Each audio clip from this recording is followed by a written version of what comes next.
Assalamualaikum warahmatullahi wabarakatuh. Anak-anak semua, hari ini kita akan belajar subjek sirah tahun 4. Kita akan sambung pembelajaran kita hari ini, unit 1, janji setia penduduk Yathrib. Okey, objektif pembelajaran kita hari ini iaitu menyatakan kepentingan perjanjian Aqabah pertama dan kedua, iaitu kita akan belajar kepentingan. Okey, anak-anak boleh buka buku teks Pendidikan Islam tahun 4 muka surat 142. Untuk aktiviti hari ini, anak-anak perlu mendengar dan melihat video keterangan Ustaz. Ustaz akan terangkan sedikit tentang kepentingan. Okey, yang kedua, murid membuat latihan berdasarkan keterangan guru. Okey, Ustaz akan bagi anak-anak latihan pada akhir video nanti. Okey, pengenalan. Okey, perjanjian Aqabah merupakan salah satu sebab kepada berlakunya hijrah Nabi Muhammad SAW dan umat Islam ke bumi Madinah. Nak katakan perjanjian Aqabah pertama dan perjanjian Aqabah kedua berlaku adalah sebab untuk Nabi Muhammad SAW dan umat Islam di kota Mekah untuk berhijrah ke bumi Madinah. Okey, mari kita lihat kepentingan perjanjian Aqabah pertama dan kedua. Apa kepentingan dia? Okey, ada 5 kepentingan yang kita boleh tahu. Kita tengok yang satu, daripada segi agama. Sebab apa kepentingannya? Sebab apa pentingnya berlaku perjanjian Aqabah pertama dan kedua? Yang pertama, terhindar daripada syirik dan kekufuran. Dalam Aqabah kedua, Rasulullah dah cakap dan beritahu kepada penduduk Yathrib supaya tidak mensyirikkan Allah, supaya mentaati Allah. Nak katakan Islam datang, tak ada lagi dah orang Yathrib menyembah berhala, nak kosongkan daripada benda-benda yang syirik. Yang kedua,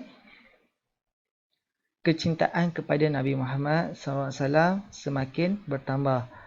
Dengan Rasulullah datang ke sana, tak adanya syirik kepada benda yang lain, supaya orang Yathrib lebih sayang, lebih setia kepada Nabi Muhammad SAW. Okey, yang kedua iaitu nyawa. Nyawa dipelihara dan dihargai. Kira Rasulullah pindah sana, dia akan rasa selamat, rasa nyaman. Sebab apa? Tidak seperti di kota Mekah, yang mana umat Islam sendiri telah bermusuh dengan kaum musyrikin dekat kota Mekah. Dengan adanya perjanjian ni, Rasulullah nak orang Islam di kota Mekah pergi ke kota Madinah rasa selamat. Seterusnya, keselamatan manusia terjamin. Dengan perginya ke sana, orang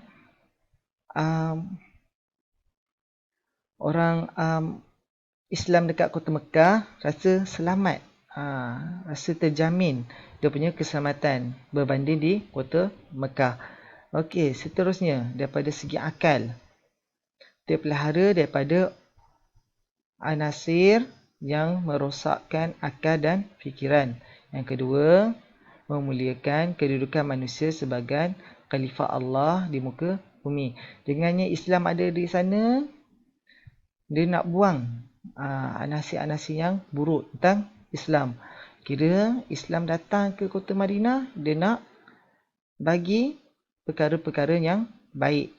Kemudian dia nak menaikkan martabat wanita dan hamba di sana. Nak katakan manusia ni kedudukan di muka bumi adalah sama. Tak ada seperti dekat Mekah dulu, yang mana hamba diseksa, dicaci, dihina, didera, dibunuh. Jadi dengannya pemindahan Rasulullah, berhijrahnya Rasulullah ke kota Madinah, menjadikan Rasulullah lebih mulia. Okey, seterusnya daripada segi harta. Menghormati hak milik setiap individu. Yang kedua, harta terpelihara daripada pencerobohan. Dengan perjanjian Aqabah kedua, Rasulullah suruh orang Yasrib supaya tidak ada mencuri semua, supaya apa? Bila datang kat sana, orang Islam di kota Mekah datang kat sana, supaya harta orang Mekah terpelihara, supaya hak sama rata, tak ada penindasan, ada ketidakpuas hati. Jadi dengan adanya Rasulullah buat perjanjian, orang Muhajirin dan Ansar, iaitu orang Mekah dan Madinah, bersama-sama menaikkan Islam dan memperjuangkan harta diorang ke jalan Allah.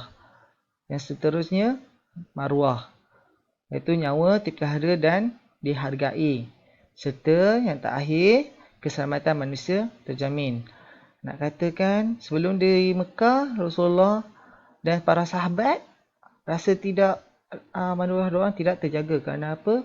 Kerana dicaci, dihina, dimaki, dikutuk. Maka dengan perpindahan Rasulullah, berhijrahnya Rasulullah daripada kota Mekah ke kota Madinah, jadi maruah Islam lebih terjamin dan terjaga. Kehormatan Islam akan dipandang mulia. Okey, itu saja untuk kepentingan tugasan anak-anak hari ini, iaitu anak-anak perlu salin nota ringkas berpandukan video. Anak-anak perlu salin kepentingan yang Ustaz sebutkan di atas tadi. Okey, itu saja daripada Ustaz. Jazakallahu khair. Sekian, terima kasih. Assalamualaikum warahmatullahi wabarakatuh.